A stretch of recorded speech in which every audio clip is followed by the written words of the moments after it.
TCU is setting up 2024 to be the year of Josh Hoover. I'll tell you why next on Locked On Horned Frogs, your team every day. You are Locked On Horned Frogs, your daily podcast on the TCU Horned Frogs, part of the Locked On Podcast Network, your team every day.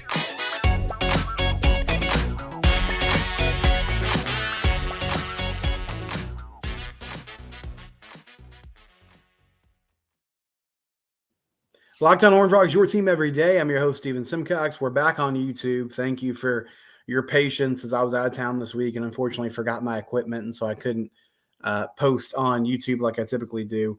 Did have a couple episodes up in its audio variety, though. You can always subscribe on Apple Podcasts, Stitcher, Spotify, whatever the case may be. Please go back and listen to those if you want to check it out. Did some coverage of who TCU's targeting in the transfer portal, some guys that have moved on to other schools, and those types of things. And today I want to talk about quarterback. And I've been talking about the QB situation a lot lately. So if you've missed it, Jeremy Clark from 247 Sports, Horned Frog Blitz, is reporting that TCU has been pursuing Ken Seals, quarterback out of Vanderbilt. They made an offer. Apparently an official visit's going to happen in early January.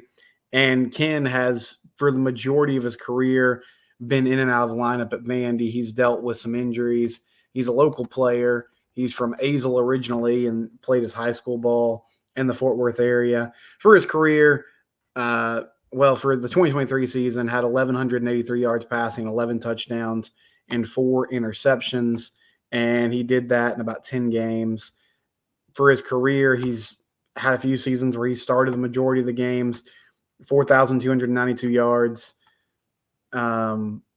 28 touchdowns, 22 interceptions, 60% completion percentage. So he's been around for a while. He started in the SEC. It seems like a good fit if you're looking at someone who can come in and be comfortable as being a backup QB, an experienced backup. Now, I don't know how they're selling this to him. Maybe he gets there in the official visit and they say, hey, we have somebody that we like in Josh Hoover, but there will be a competition. I think last year that's what they did, and I put that in quotes because I don't really feel like there was ever a competition. Now, for better or worse, that didn't really work out. Chandler Morris didn't live up to expectations, and then he got hurt, and after that, they moved on and went a different direction. They saw some flashes from Josh Hoover, and they decided that was going to be their guy for the rest of the season. But I don't think Ken Seals will be coming in to be a starting quarterback. I think he would be coming in to be an option if things went south or if there was an injury, and to be a good veteran presence in that QB room to help Josh Hoover, to help Hoss Haney. And then you kind of move forward from there with a guy that you like in Josh Hoover, has a couple more years of eligibility, and then you have a young player in Hoss Haney who eventually can and will take the reins. For what it's worth, Sonny Dykes said that he thinks Hoss Haney has a chance to compete for that number one starting job as well. And they're going to say those things. I mean, nobody's just going to flat out hand the keys and give the job to Josh without any sort of competition. But I feel like it's his job to lose. And Greg Thompson sent me an email. Greg listens to the show frequently and communicates with me. And he sent me an email and he was basically like, I thought I was hearing things when you said this, that Josh Hoover was going to be the starting quarterback in 2024. And sometimes I just assume that people are kind of on the same page with me. And I appreciate that you guys reach out and tell me that you're not, because I think that's great. That's part of the show. So I want to throw it out there today on YouTube. Hit me up in the YouTube comments. What do you think about Josh Hoover in 2024? Should he be the starter? Should they go after a different quarterback? And who should they pursue if not him? Because the name that came to mind for me was KJ Jefferson. But aside from that connection with Kendall Briles and some national reports that were like, hey, maybe this would be a good option, there wasn't really any traction there. And it appears he might end up at UCF now. But TCU hasn't really been in the picture during this entire time that he's been out there and available as a transfer prospect. Past that, I don't really know. I mean, Malachi Nelson was a name that came up as well, but I haven't really heard anything else about that. Now, we're in the quiet period, or the dead period, where there's technically no communication that's supposed to be happening. So we're not going to get a lot of reporting at this point about who's targeting who. And TCU was really active in this first portal window. I mean, they landed 14 players. And a lot of the immediate impact guys that they wanted, they went and got. Or at positions of need, they went and got players that you would presume would be immediate impact players. So what do you want the QB room to look like in 2024? Do you feel like TCU needs to bring somebody in who is the guy and can compete for a starting job, essentially win the starting job, and be a stopgap until you get to your quarterback of the future? Because in my mind, I made this comparison a lot this week. I don't love repeating things, so my apologies. But to use an NFL analogy, I feel like quarterback evaluation is always a lightning rod, right? Because it's the person with the ball in their hands the most. It's the person that, right or wrong, is going to get the majority of the blame when the team loses, the majority of the praise when the team wins. So you take, for example, when we talk about quarterbacks in the NFL, there's always the conversation of elite versus good. There's a handful of guys that are elite quarterbacks. They don't necessarily have to have all the pieces around them to function well. But I say that, you look at what's happening with Kansas City this year. Patrick Mahomes suddenly looks mortal. And that's largely in part to the fact that his receiving core has, through the years, kind of deteriorated. They dealt Tyreek Hill. They haven't had the resources and money to spend at that position. They've had some injuries. And so now you have kind of a skeleton crew at your skill positions, and suddenly he's not pulling out the magic that he has in the past. Tom Brady was obviously somebody that was in a great system, but was an elite quarterback and could win even with all the changes in New England. And then he went to Tampa Bay and he won a Super Bowl there. Aaron Rodgers was kind of that guy. I don't really think he is anymore, but there was a time in Green Bay where it felt like he was the type of QB that didn't always have to have an outstanding offensive line, great skill players, and an amazing defense to get it done and play at a high level. And also because quarterbacks get such big contracts once they get done with their rookie deal, there's just always so much discussion about, should you pay this guy? Is he really worth it? And I go back a couple of years ago when I was doing radio, and for 2 months, the main topic of discussion was, should the Cowboys pay Dak Prescott? And I'm sure there's a lot of you out there still today that don't think they should have, even though I think Dak's a really good quarterback. And I feel like he's the type of guy that you can win a Super Bowl with the right conditions. But it's with the right conditions caveat that bothers a lot of people, because he is turnover prone, or has been the last few seasons, not so much this year. There are times where he hasn't come up big in the big moments. So I think it's totally okay to have reservations about Josh Hoover. My overall point, though, was organizations in the NFL frequently face this conundrum of, man, I'm not sure if this guy is really worth everything we're going to throw at him from a contract perspective. But if you have a competent quarterback in that league, it's really hard to let them walk. Because if you do, and you get in quarterback purgatory and you're searching for a guy that's not going to work, or you kind of cycle through players that are not working, then it's going to affect your team and it's going to affect the bottom line. And TCU went through that after Kenny Hill left. And Kenny was kind of that guy too, but he put it together in 2017 with a good running game and a good defense. And then he leaves, and Sean Robinson didn't work out, and then Max Duggan was kind of scuffling around for a few years, but then finally everything clicked back in 2022. And this year it felt like, okay, we're just going to plug in Chandler Morris and he's going to play at a high level, and that didn't work. Here are the things that I saw, and I'll take a break here, and then I'll talk about what I saw with Josh Hoover that encourages me in 2024. But similar to the NFL, I think now college coaches have a really tough decision to make each and every year when they're evaluating quarterbacks. Because if you bring somebody in that can compete and win the job, then you risk losing the QB you have. And I think they really like Josh Hoover. And also, I think it more so goes back to what I've talked about over and over again with transfer quarterbacks in the portal, how you find them, who you find, who you go get. Can you find somebody who's a day one starter? The issue is these guys that are day one starters, whether it's KJ Jefferson or even guys that just want to compete, like Blake Shapen like Sawyer Robertson last year, ended up at Baylor. And in limited action wasn't great, but that's where he ended up. But if a quarterback's in the transfer portal, the majority of them are looking for a clear path to start. They don't want to compete with anybody. They're leaving because they most likely are having to compete at their current school or because they lost their job. They're either getting pushed out because they're a vet and the coaching staff's like, hey, we kind of want to roll with this young player. Like Will Howard at Kansas State, good quarterback. He gets replaced by Avery Johnson. So he's in the portal. But if TCU goes and talks to Will Howard, the first question he's going to have is, can I start here? Are you going to move? Are you going to go with Josh Hoover? Because Will Howard is in his sixth season or fifth season. I didn't look it up before I got on the air here. But like he's the type of guy that doesn't want to sit on the bench. KJ Jefferson, same situation. He doesn't want to sit on the bench. He wants to be somewhere where it's clear that he's going to be the starter. So it's tough for TCU to bring in a player like that unless they're not sold on who they have. And I think they're sold on who they have in the room. And I'll tell you why here in a minute. It's Locked On Horned Frogs, your team every day.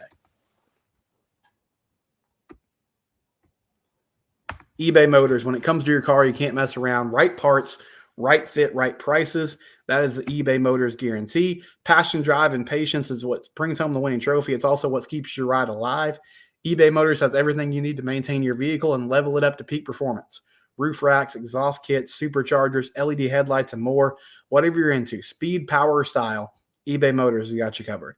Over 122 million parts for your number one ride. You'll always find exactly what you're looking for. And with the eBay Guaranteed Fit, your part is guaranteed to fit your ride every time or your money back. Because with eBay Motors, you're burning rubber, not cash. With all the parts you need at the prices you want, it's easy to turn your car into the MVP and bring home that win. Keep your ride alive at ebaymotors.com. Eligible items only. Exclusions do apply. eBay Guaranteed Fit is only available to U.S. customers.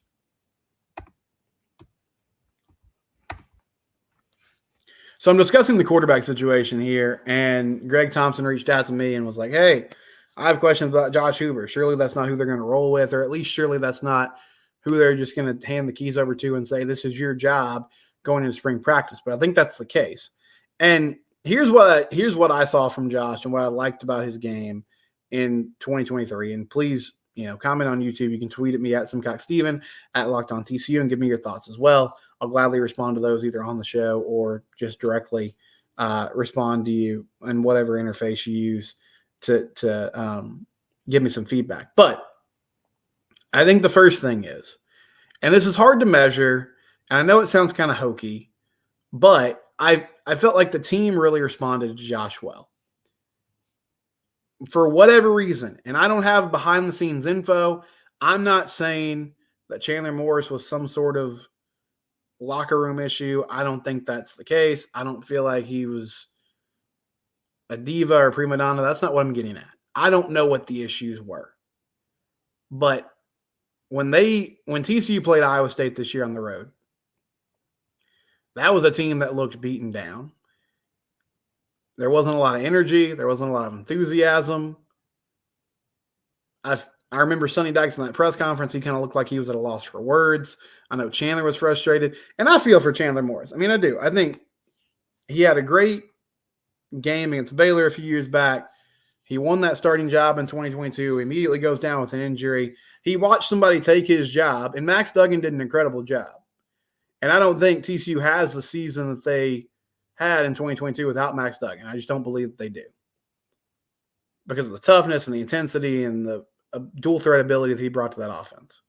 But he had to watch somebody take his job and do incredible things with it. And I'm sure he stood on the sidelines a lot, frustrated, looking at the talent they had out there on that offense and thinking, man, I wish I could have gotten an opportunity to play with these guys and to have seen what I could have done in the scenario and the situation. And basically the same thing plays out in 2023. He made some crucial mistakes in the Colorado game. I felt like he played well against Houston and SMU. And then everything kind of took a downturn. They lose to West Virginia. Second half of that game was horrible. They lose to Iowa State. And then he gets hurt again. And suddenly Josh Hoover lights the world on fire against BYU and takes the job and runs with it from there. But with the exception of the Kansas State game, where they just got whipped from start to finish, I thought the team played with energy, with enthusiasm, and they just seemed to rally around him. I mean, I remember when he threw that, and it was a bad pick. Like, the turnovers are an issue, and I'll get to that later. He threw a couple bad interceptions against Texas Tech. One of them cost them dearly because it was deep in their own territory, and they finally had some momentum. They were inexplicably up by a point, even though they played pretty horribly for the majority of that game. And he throws an interception when they're backed up against the end zone, and Texas Tech scores, and that really flipped the whole ball game. But then he also threw a pick on that last drive where it looked like JoJo Earl, for whatever reason, there was either miscommunication or he couldn't fight through and finish his route, but he couldn't get to where he's supposed to be. And so he throws an interception when they're in Tech territory, driving to try to tie that game up. But I remember watching Andrew Coker and Brandon Coleman and some of the linemen just like put their arms around him and be like, hey, we got this. Come on. Savion Williams looked like a different person once he hit the field. The team just responded to him well. And I don't have all the reasons as to why. Maybe after things kind of fell apart, there was just a reset of expectations and they just finally felt like they could play freely.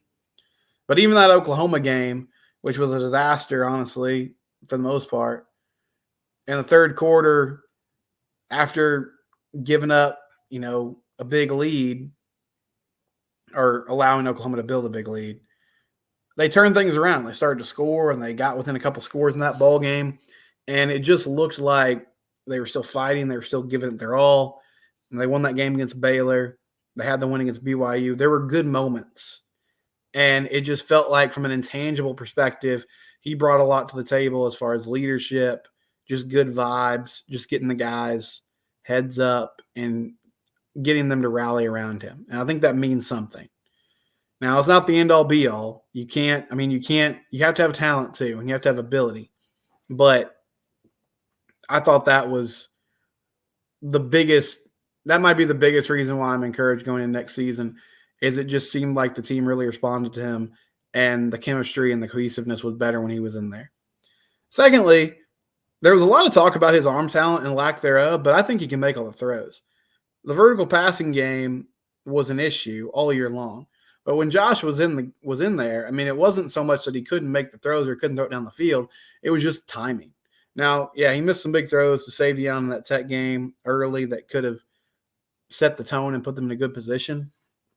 But overall, I feel like he understands the offense well. He had a good feel for the timing. He made throws on time. He had good ball placement. All those things are pluses. And I really feel like Josh is a guy that can command this offense and do the job well. Now, the questions I have going into next year, he didn't really show an ability to run the ball. And I know a big part of that was they were shorthanded at quarterback after Chandler went down. I mean, they were down to Grant Tisdale, who started a few games at Southeast Louisiana and was originally recruited by Ole Miss, but that was it. Didn't have much experience. So you were one or two plays away from an emergency QB situation when Chandler was hurt. And because of that, I think they either from I don't know if they told him this directly or if it was just a play calling directive that Kendall took up, but they didn't use his legs a lot. Now, was that because of the QB situation or was that because of his ability? I'm not sure. We'll find out more in 2024. But I think with this offense and just with college football in general now, it's hard to have a statuesque pocket passer in today's world. Like, you have to have somebody who can at least be a threat to run the ball. It doesn't have to be Max Duggan. It doesn't have to be Sam Jackson. Like a great athlete who can get after it and break tackles and make explosive runs. But at least the threat to pull the ball on his own read or use a play action fake and get around the edge and just keep a defense honest. And hopefully that's something that he can do. And then the last thing was the turnovers. That's got to get cleaned up. That's got to get better. That turnover at the end of the half against Texas was bad. I mean, you saw in that moment, Sonny Dykes pulls him aside and is like, hey, we can't have this. Like, you have to take better care of the football. And Josh knows that. The Tech game was another example where he just threw a couple picks that were ill-advised. And I got his stats up here. He had 9 interceptions over 6 games. That's too many. Can't have empty possessions. Can't give the ball in plus territory to the opponent and put your defense in tough situations. You just can't do it. So he's got to get that cleaned up. But I think those are things that are going to improve, and he'll benefit from getting more reps, getting more experience. And I do believe there is value in knowing. Now, I said this last year, and it didn't really come to fruition. But I think there's value in having and knowing who your starter is from start to finish in an offseason. Because hopefully what's happening right now is Josh is getting the receivers together on their own. And he's like, hey, let's start getting reps in. We know what this offense is going to look like now. We have a whole year of plays and concepts and things that we've done. So let's rep it over and over and over again until when we hit the field in September, we know exactly what we're going to do. And I believe in Josh Hoover in 2024, but I'm excited to hear you guys' feedback and what you think needs to happen moving forward. Locked on Horned Frogs, it's your team, and we do this every day.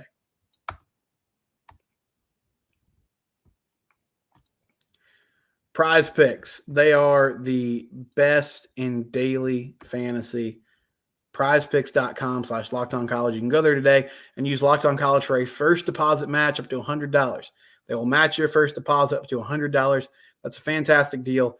If you're not in the fantasy playoffs right now, or you're like, I'm not super excited about it because I'm in the consolation bracket, go to PrizePicks. Play these daily fantasy games. You can do it with the NFL, the NBA. You can do combo projections in their specials tab. And it's simply, you look at a stat total for a player and you just go up or down. It's really easy. Try it today. PrizePicks.com/LockedOnCollege, or you can be the person that predicts that sleeper that really hits, like Joe Flacco last night for the Browns. And really, Joe Flacco the last few weeks, he's been incredible. He's just come off the street and he's been amazing. PrizePicks.com/LockedOnCollege. Find out who the next fantasy sleeper is. Daily fantasy games. They'll match your first deposit up to $100. PrizePicks, proud sponsor of the Locked On Network. Before we go here, I just wanted to give a thank you to everyone who watched and listened to Locked On Horned Frogs in 2023. I appreciate you guys. This has been the best year in Locked On Horned Frogs history, which is crazy because 2022 was so amazing just from a football perspective. The team went on this incredible run, and I think that helped a lot of you find me. But whether you're a loyal listener that does it every day or you're someone who just pops in occasionally, I appreciate it. Or if you've listened and you're like, I don't really like this, that's fine too. I get it. But 2023 was the best year ever for Locked On Horned Frogs. Over 100,000 audio downloads. First time I've surpassed that milestone. The best year in YouTube history because I've been more consistent with it than ever. And we hit over 1,000 subscribers. And a great year for TCU Athletics. We saw, I know it didn't happen in 2023 technically, but that win against Michigan on the last day of 2022 was my favorite TCU sporting memory ever. And I know a lot of you feel the same way. TCU baseball goes to Omaha and just has an incredible run at the end of the season. That was a lot of fun. TCU basketball makes March Madness again. They win their first round game in a tight one against Arizona State. Jacoby Coles hits that shot at the buzzer essentially to send them to the second round. TCU women's basketball hires Mark Campbell. They're off to a great start this season. So many great moments. The tennis team won an indoor national title, ended up going to the Final Four and the outdoor court tournaments as well. Beach volleyball made the Final Four. Volleyball made the NCAA tournament. Soccer team had another great run. It's just been a fantastic year for TCU Athletics, and I appreciate you guys listening, watching, whenever it is you do and however you consume it, whether it's YouTube, audio, whatever the case may be. Thank you so much. I'll see you again on Monday, and we'll have plenty of coverage of the football team, basketball team, and all the ancillary sports in 2024 as well. Locked On Horned Frogs, your team every day.